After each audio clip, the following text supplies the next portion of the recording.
Alzheimer's Day. Today our topic for discussion is forgetfulness, the causes, symptoms and when to approach a doctor.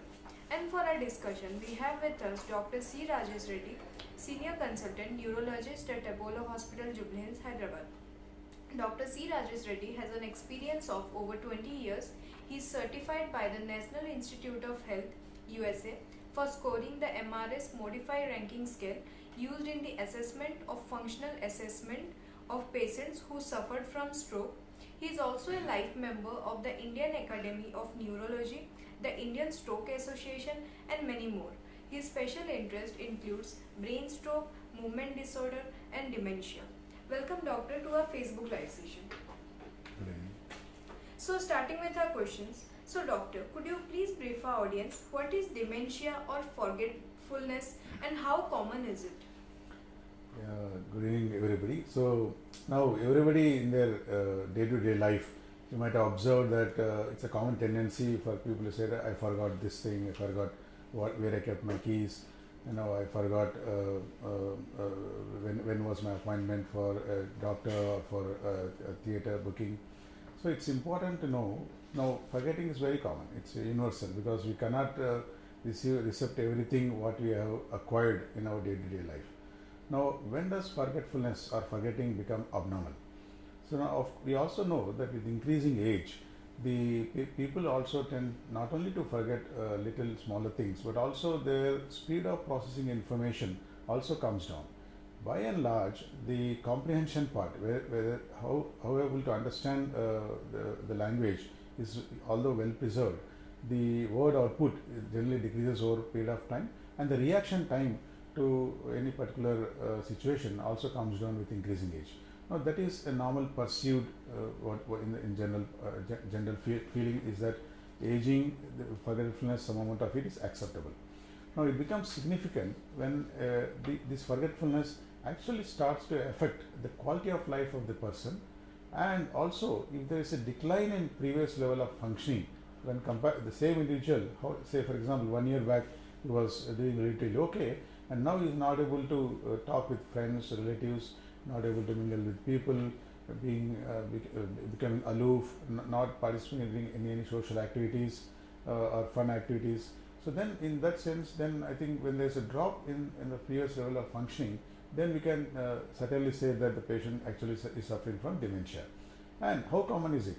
Dementia has been drastically increasing over a period of time. Now we have observed the life expectancy, particularly in developing nations, in last decade has been continuously increasing every year. Now with increasing life expectancy, the people start to tend to live longer and longer, and hence this dementia, although it can occur in younger people, is generally a disease of elderly people. Above 65 years, between 65 to 75 years, 1 out of 10 individuals do suffer from dementia. Between 75 to 85 years, 1 out of 5 individuals suffer from dementia, and above 85 years, 1 out of every 3 individuals suffer from dementia. Women tend to affect a little more commonly than men, and this not only is because of the fact that women live a little longer than men, their average life expectancy is a little longer, but even removing that factor too, it has been commonly observed that dementia, forgetfulness is more common in women compared to men across the globe. And in about 55 million cases of dementia are there at this point of time, and every year about 10 million new cases are added, and by about 2030 about 78 million dementia cases are expected to be present. So we are dealing with a large prevalence of these cases. It's the 7th leading cause of death now, and it's one of the leading causes of morbidity, disability, and dementia. Not only the patient himself is a patient, the entire family becomes a patient, because the caregiver burnt out is very common in dealing the patients with dementia. Yes, so dementia is gradually increasing, and and we need to keep pace with what is happening around dementia and what to do with it and how to deal with it. That's very important. So doctor, what are the various types of dementia? See, dementia is a broad term. So if you say dementia, but it's not only the forgetfulness or memory impairment which is the main symptom, it is also the other cognitive functions, like for example language, and the ability to comprehend, the ability to understand, the ability to process information, and the ability to talk based on what you have processed within the mind. So that language also is an important part apart from memory impairment. Along with that, learning motor skills, even learning a sport, learning, for example, a music instrument like guitar or keyboard, also you need a little bit of learning and acquiring those. So it also forms a cognitive skill, and the skills can also be acquired by means of vision, where you keep memory of events what you have gathered over a period of life, and the cognitive function also includes the planning of an event, execution of an event, judgment based on a situation. So it's not only memory; it's the multiple cognitive domains all put together, and if they're affected either in isolation or together, then becomes what is called as dementia. So there are various types of dementia. The first and foremost type is called, which you commonly might have heard, it is called as Alzheimer's disease, which forms about 60 to 70% of cases. Now, about 15 to 20% of the rest of the cases are generally contributed by vascular dementia, what is called as dementia because of clots in the brain or decreased blood supply to the brain, and about 10% of them are caused by a condition called as diffuse Lewy body disease.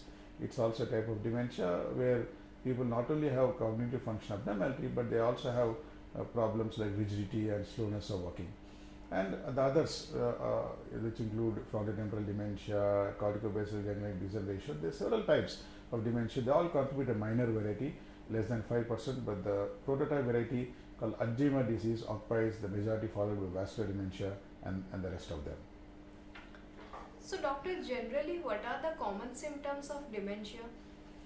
See, dementia, as we discussed, the Alzheimer's disease, let's discuss about that. Here, the first and foremost symptom is the recent memory impairment. Now, there is a law called Bythart's law. In this law, where a patient who has dementia, particularly Alzheimer's disease, generally their remote memories are intact. It's only the recent memories which get affected. For example, if you ask a person who is suffering from dementia, what was his birthday, how many children does he have, what are his birthdays of his children, and what was his wedding anniversary, and what was their Independence Day. So they will be able to tell it very clearly and with a prompt response. But the recent memory, like what did they have for breakfast, what happened yesterday, what happened a couple of hours ago, they will not be able to remember them. So that's what is called as recent memory. So this recent memory is the first and foremost that starts to get affected.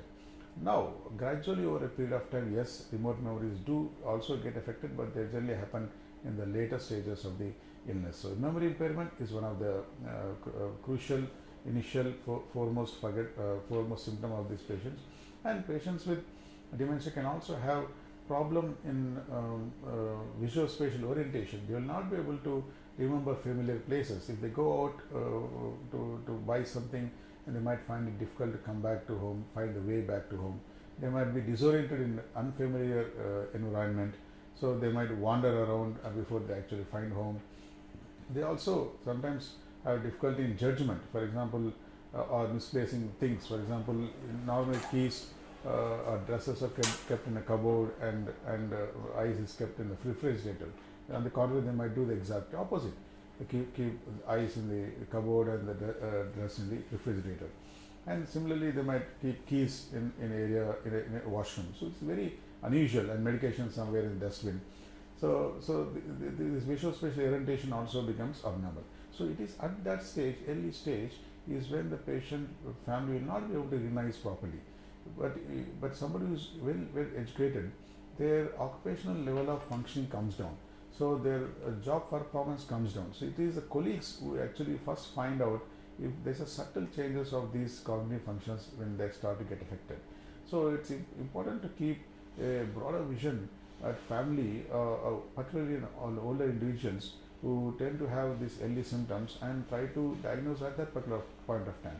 Because if you don't find at that time, they obviously progress, and once they start to progress, then the impairment becomes obvious, not only to the family members and even to the friends and relatives, where they forget to how to dress, how to button themselves, unbutton themselves, how to groom hair, how to bathe, and how to mix food, how to eat, and the later stages of the illness, they also become completely unkempt, lose track of things, don't have orientation with the time, place, and person.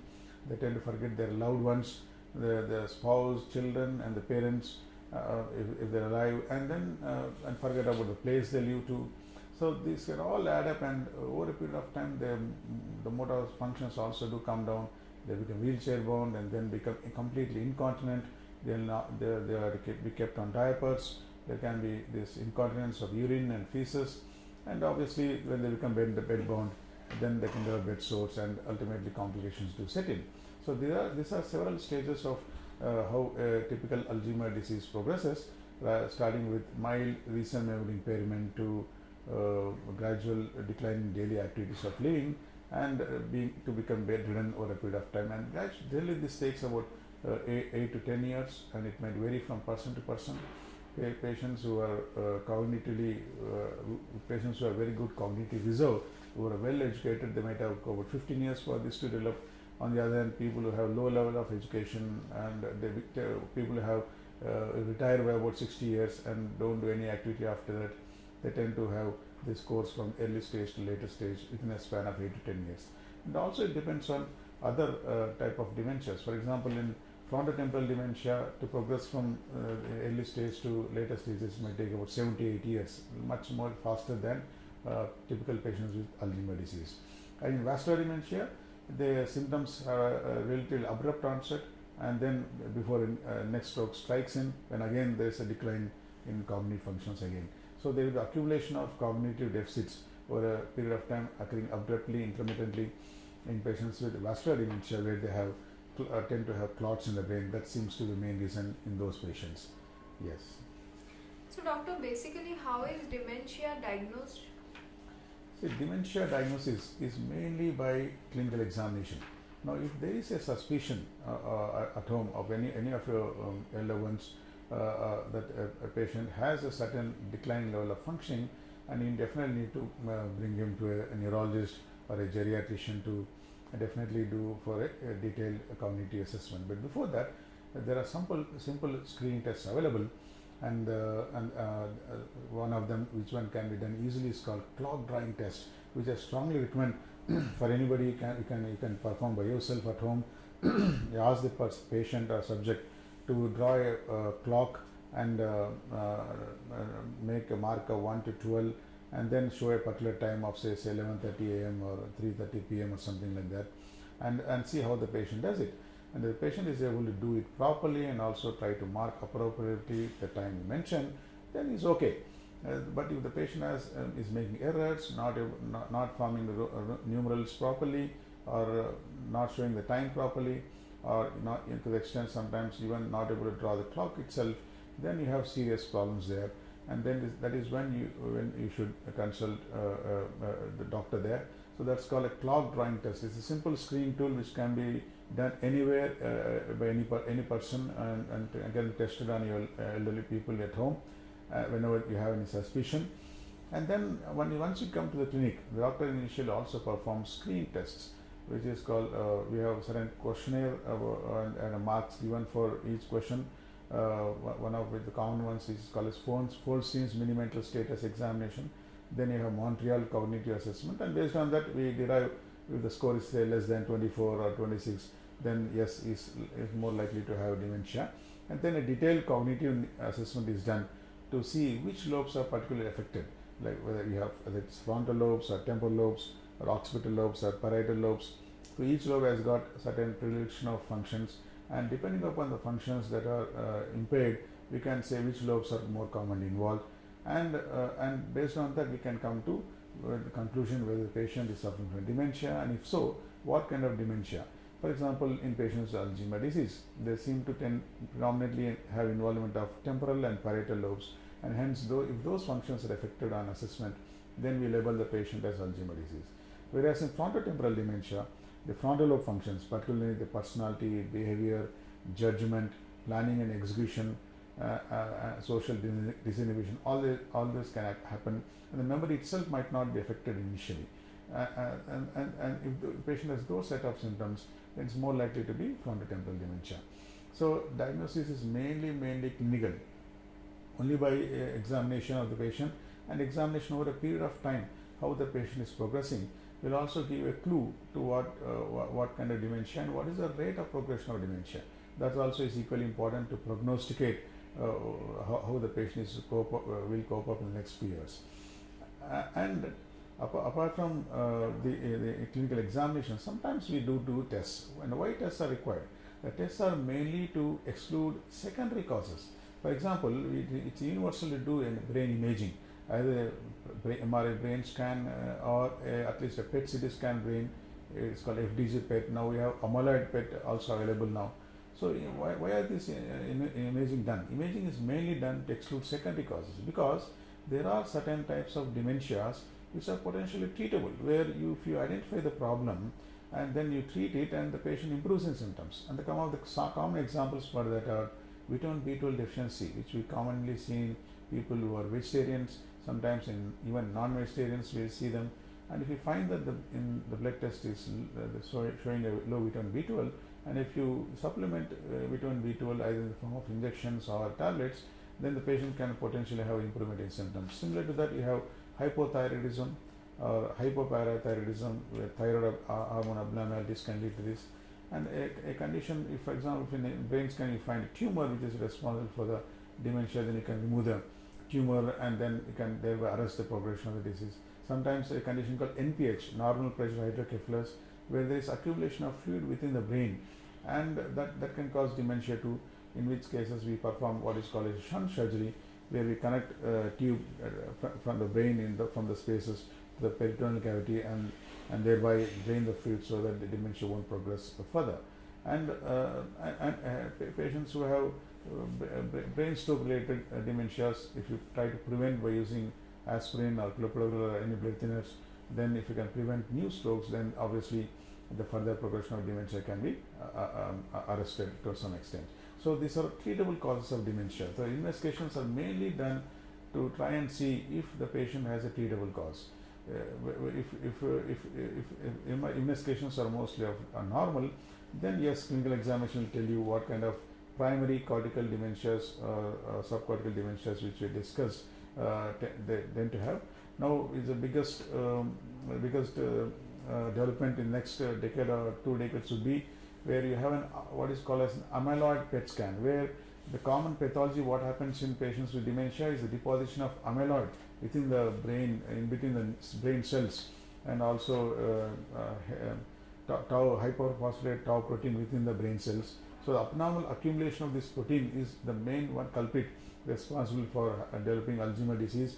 Now if you can try to actually image that particular abdominal deposition by doing what is called as amyloid PET scan, where we give a tracer which stains amyloid or lights up amyloid in the brain, then we can diagnose whether the patient has dementia or not. It's as simple as that. It's going to be as simple as that in coming future.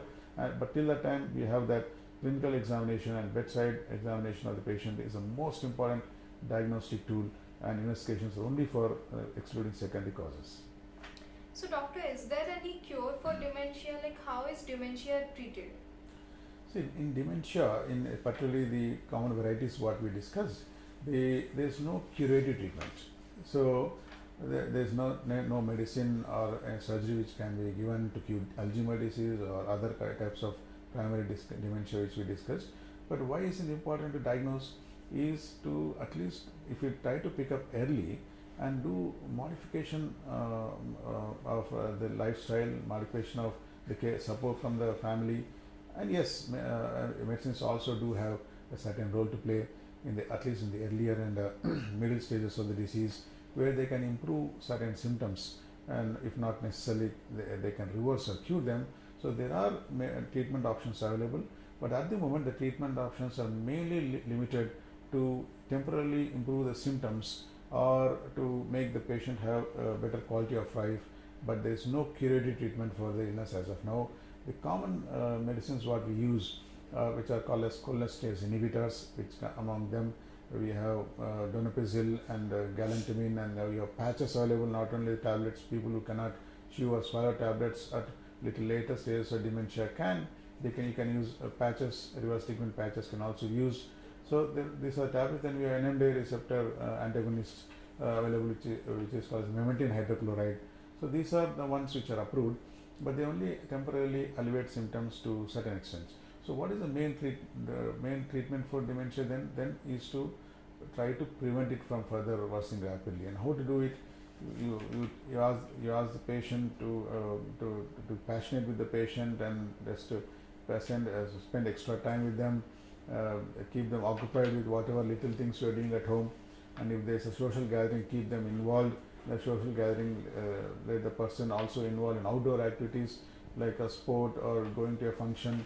So don't watching television. Be thorough with what is happening in the current affairs. Watch some sport.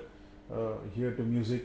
So these are so you need to be cognitively busy for the patients to slow the progression of the disease.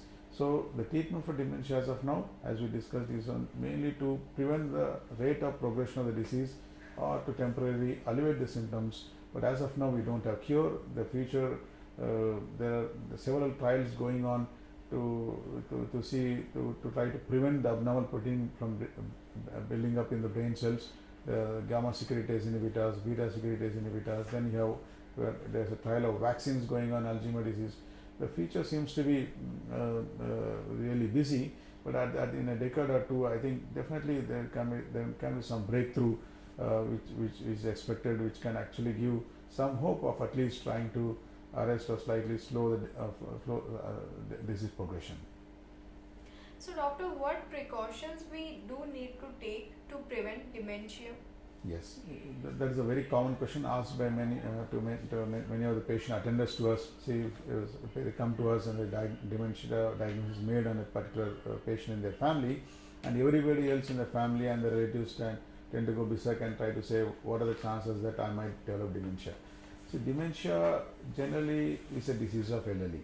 So dementia running in families and actually is caused with genes directly is about only less than 1%.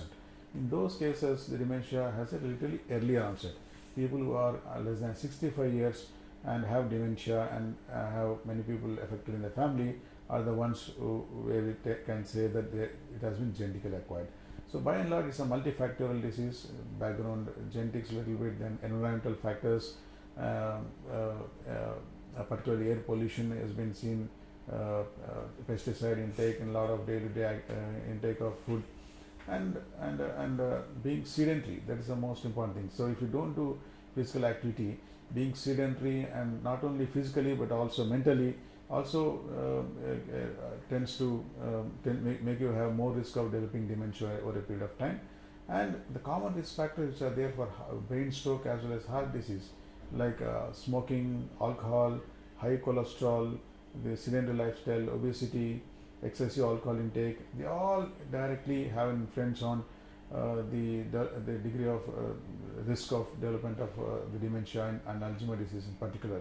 So obviously you need to avoid all of them and at least have a moderate aerobic physical activity of about 150 minutes at least physical activity, moderate aerobic physical activity per week, at least 30 minutes per day, or at least 5 days in a week is the bare minimum which is required to keep not only physically active but also cognitively intact. So these are some basic preventive lifestyle modifications which are necessary. Diet, healthy diet, Mediterranean diet, diet rich in fruit, vegetable, legumes, nuts, and low in saturated fat and high in omega-3 fatty acids. These are all equally important. So prevention is mainly by these basic things which can be done, which not only have a beneficial effect on preventing dementia but also in the health in general in terms of cardiovascular, heart disease as well as brain stroke and other diseases of lifestyle. So doctor, when should one worry about forgetfulness? See, forgetfulness, as I told you, it can happen to anybody, but if it becomes significant enough where your professional colleagues, your family members tend to feel that it is little odd for an individual of that age to have this kind of forgetfulness which is out of routine, then that is when then suspect the patient might be suffering from dementia. And forgetfulness which impairs your day-to-day activity and that which is decreasing the job performance, that definitely should be not neglected and you should approach a neurologist as early as possible. So first of all to diagnose and then to see how best we can do to help the patient. Yeah. So doctor, is Alzheimer's disease the same thing as dementia?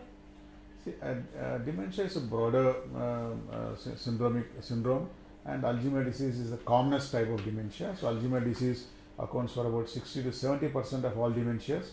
They have certain kinds of characteristic symptoms. So do the other dementias, based on the symptom profile and the pathology they have in the brain. They have been characterized different form. And Alzheimer's disease, yes, it's a dementia. It's a commonest form of dementia. It occurs about 60 to 70%. Is Alzheimer's a part of normal aging?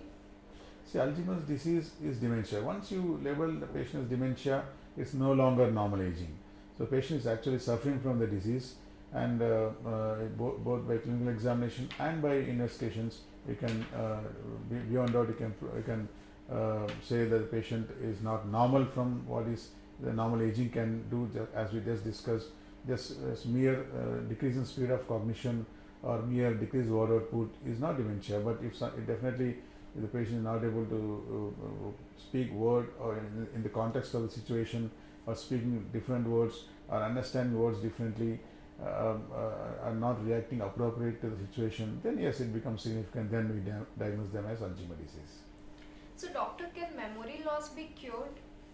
See, as we discussed, memory loss, there is no specific cure. If it occurs because of the primary cortical dementias like Alzheimer's disease, there is no cure, but yes, we can improve symptoms based certain medicines, and also we can try to delay the progression.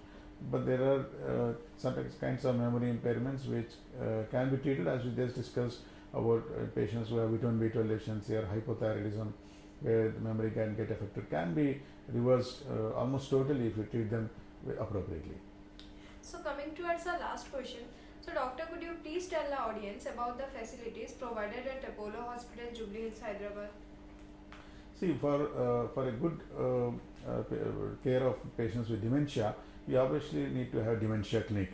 So we do run a dementia clinic at Apollo Hospital, Jubilee, Hyderabad, and a neurologist who is specialized in treating dementia patients. We run the dementia clinic here.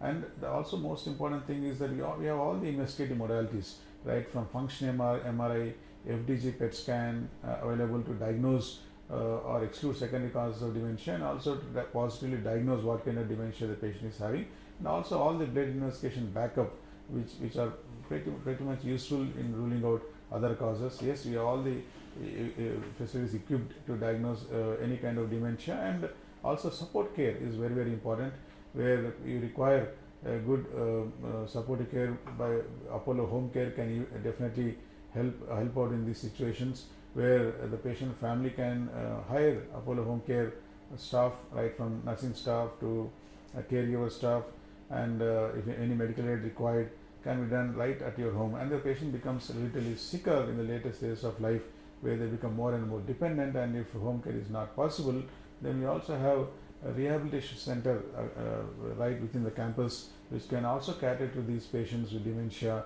who are terminally ill, and see that they have better quality of life even at the later stages of illness. Yes, it's well equipped to deal all kinds of dementia patients.